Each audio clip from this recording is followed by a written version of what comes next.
News from Nowhere. Chapter 22. Hampton Court and Appraiser of Past Times. So on we went, Dick rowing in an easy, tireless way, and Clara sitting by my side admiring his manly beauty and heartily good-natured face and thinking, I fancy, of nothing else. As we went higher up the river, there was less difference between the Thames of that day and Thames as I remembered it, for setting aside the hideous vulgarity of the Cockney villas of the well-to-do, stockbrokers and other such, which in older time marred the beauty of the bow-hung banks, even this beginning of the country Thames was always beautiful, and as we slipped between the lovely summer greenery, I almost felt my youth come back to me, and as if I were on one of those water excursions which I used to enjoy so much in days when I was too happy to think that there could be much amiss anywhere. At last we came to a reach of the river where on the left hand a very pretty little village with some old houses in it came down to the edge of the water, over which was a ferry, and beyond these houses the elm-beset meadows ended in a fringe of tall willows, while on the right hand went the towpath and a clear space before a row of trees, which rose up behind huge and ancient, the ornaments of a great park, but these drew back still further from the river at the end of the reach to make way for a little town of quaint and pretty houses, some new, some old, dominated by the long walls and sharp gables of a great red brick pile of building, partly of the latest Gothic, partly of the court style of Dutch William, but so blended together by the bright sun and beautiful surroundings, including the bright blue river which it looked down upon, that even amidst the beautiful buildings of that new happy time it had a strange charm about it. A great wave of fragrance, amidst which the lime-tree blossom was clearly to be distinguished, came down to us from its unseen gardens as Clara sat up in her place and said, "Oh, Dick, dear, couldn't we stop at Hampton Court for today and take the guest about the park a little and show him those sweet old buildings? Somehow, I suppose because you have lived so near it you have seldom taken me to Hampton Court." Dick rested on his oars a little and said, Well, Clara, you are lazy today. I didn't feel like stopping short of Shepperton for the night. Suppose we just go and have our dinner at the court and go on again about 5 o'clock. Well, she said, so be it, but I should like the guest to have spent an hour or two in the park.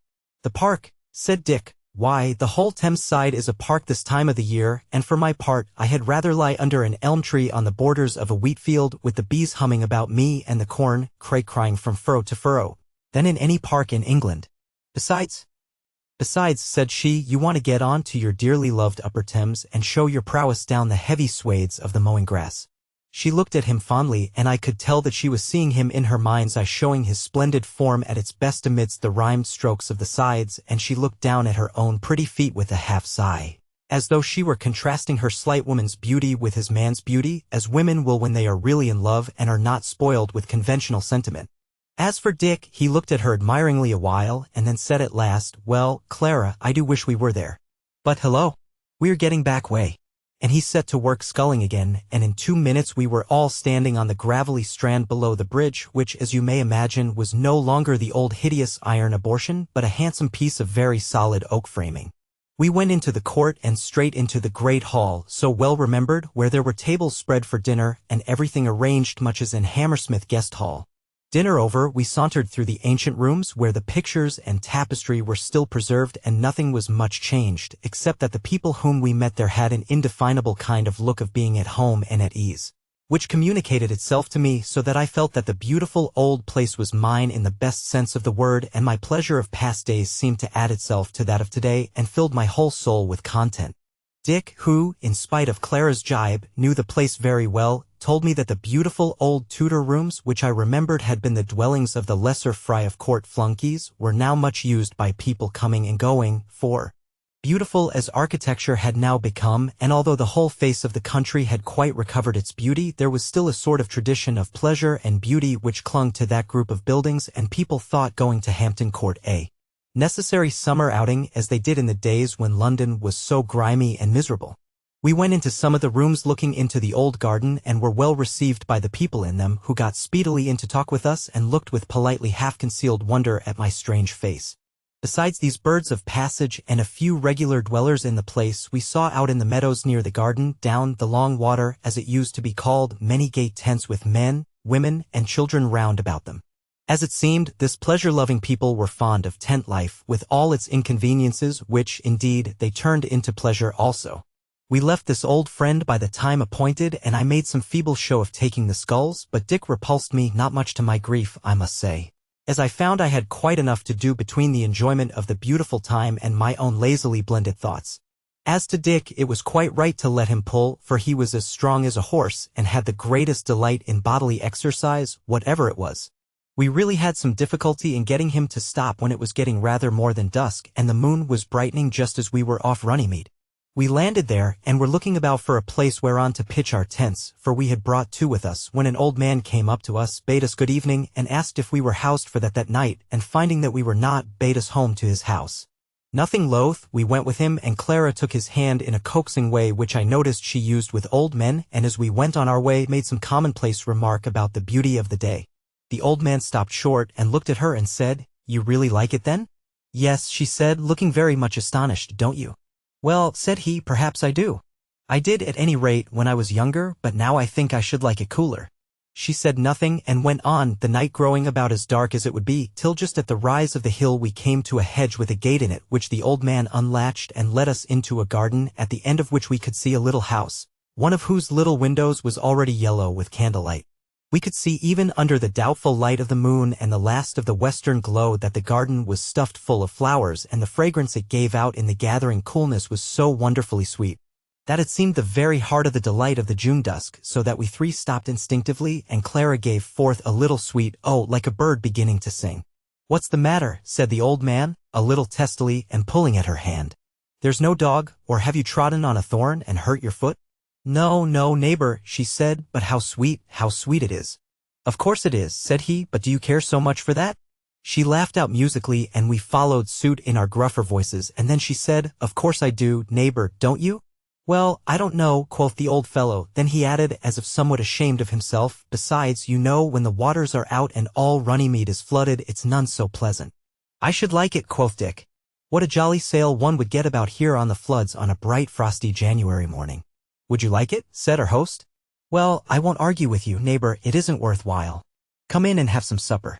We went up a paved path between the roses and straight into a very pretty room, paneled and carved, and as clean as a new pin, but the chief ornament of which was a young woman, light-haired and gray-eyed, but with her face and hands and bare feet tanned quite brown with the sun. Though she was very lightly clad, that was clearly from choice, not from poverty, though these were the first cottage dwellers I had come across, for her gown was of silk and on her wrists were bracelets that seemed to me of great value.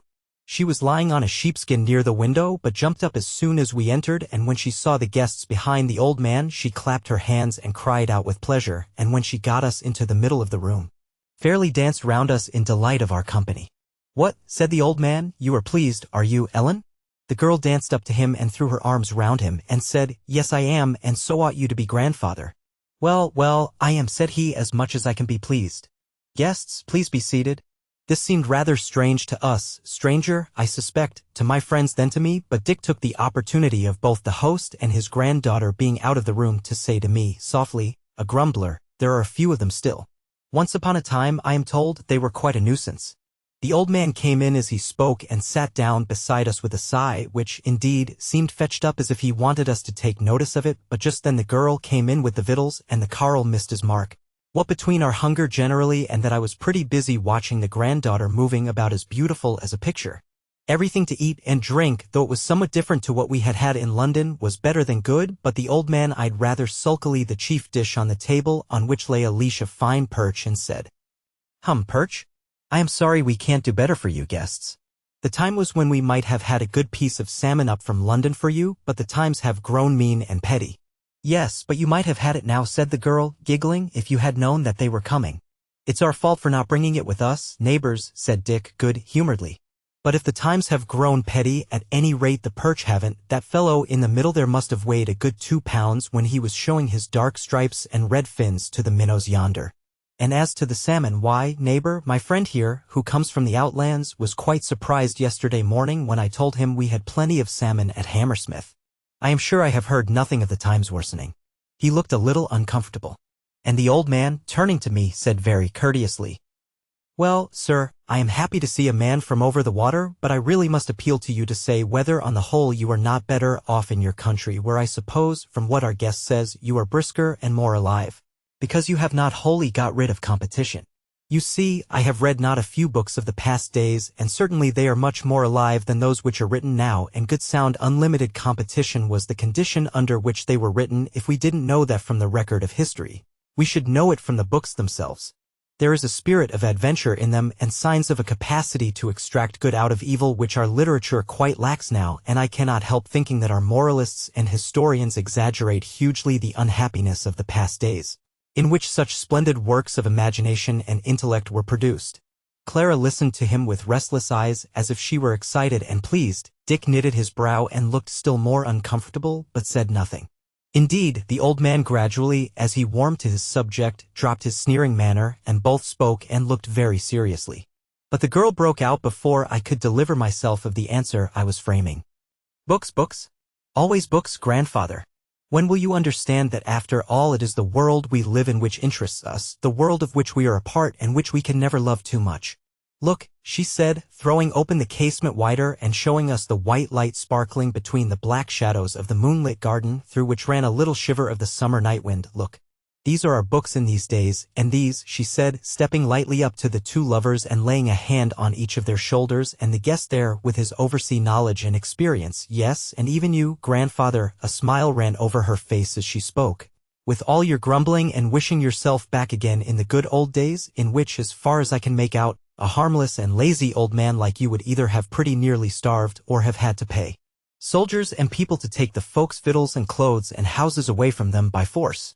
Yes, these are our books, and if we want more, can we not find work to do in the beautiful buildings that we raise up all over the country? And I know there was nothing like them in past times, wherein a man can put forth whatever is in him, and make his hands set forth his mind and his soul. She paused a little, and I for my part could not help staring at her, and thinking that if she were a book, the pictures in it were most lovely. The color mantled in her delicate sunburnt cheeks, her gray eyes, light amidst the tan of her face, kindly looked on us all as she spoke. She paused and said again, "As for your books, they were well enough for times when intelligent people had but little else in which they could take pleasure, and when they must needs supplement the sordid miseries of their own lives with imaginations of the lives of other people. But I say flatly that in spite of all their cleverness and vigor and capacity for storytelling, there is something loathsome about them. Some of them, indeed, do here and there show some feeling for those whom the history books call poor, and of the misery of whose lives we have some inkling, but presently they give it up. And towards the end of the story we must be contented to see the hero and heroine living happily in an island of bliss on other people's troubles, and that after a long series of sham troubles, or mostly sham, of their own making, illustrated by dreary introspective nonsense about their feelings and aspirations and all the rest of it, while the world must even then have gone on its way and dug and sowed and baked and built and carpentered round about these useless animals." "There," said the old man, reverting to his dry sulky manner again. "There's eloquence. I suppose you like it?" "Yes," said I very emphatically. "Well," said he, "now the storm of eloquence has lulled for a little, suppose you answer my question? That is, if you like, you know," quoth he, with a sudden access of courtesy. "What question?" said I. For I must confess that Ellen's strange and almost wild beauty had put it out of my head. Said he, "First of all, excuse my catechizing, is there competition in life, after the old kind, in the country whence you come?" "Yes," said I, "it is the rule there." And I wondered as I spoke what fresh complications I should get into as a result of this answer. "Question 2, said the Carl, "are you not on the whole much freer, more energetic, in a word, healthier and happier for it?" I smiled. "You wouldn't talk so if you had any idea of our life. To me you seem here as if you were living in heaven compared with us of the country from which I came." "Heaven?" said he. "You like heaven, do you?" "Yes," said I snappishly, I am afraid, for I was beginning rather to resent his formula. "Well, I am far from sure that I do," quoth he. "I think one may do more with one's life than sitting on a damp cloud and singing hymns."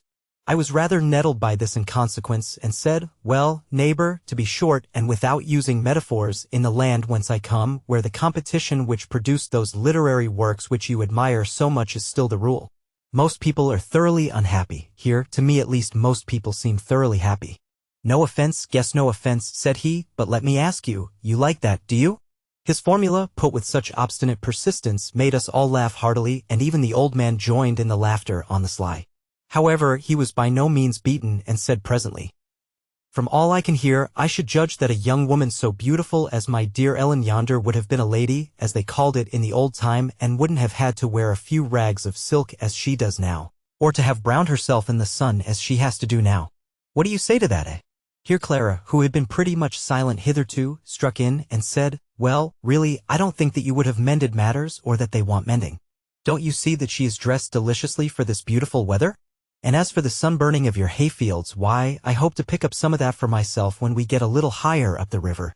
Look if I don't need a little sun on my pasty white skin. And she stripped up the sleeve from her arm and laid it beside Ellen's, who was now sitting next her. To say the truth, it was rather amusing to me to see Clara putting herself forward as a town-bred fine lady, for she was as well-knit and clean-skinned a girl as might be met with anywhere at the best. Dick stroked the beautiful arm rather shyly and pulled down the sleeve again, while she blushed at his touch, and the old man said laughingly, well, I suppose you do like that, don't you? Ellen kissed her new friend, and we all sat silent for a little till she broke out into a sweet shrill song and held us all entranced with the wonder of her clear voice, and the old grumbler sat looking at her lovingly. The other young people sang also in due time, and then Ellen showed us to our beds in small cottage chambers, fragrant and clean as the ideal of the old pastoral poets, and the pleasure of the evening quite extinguished my fear of the last night, that I should wake up in the old miserable world of worn-out pleasures and hopes that were half fears.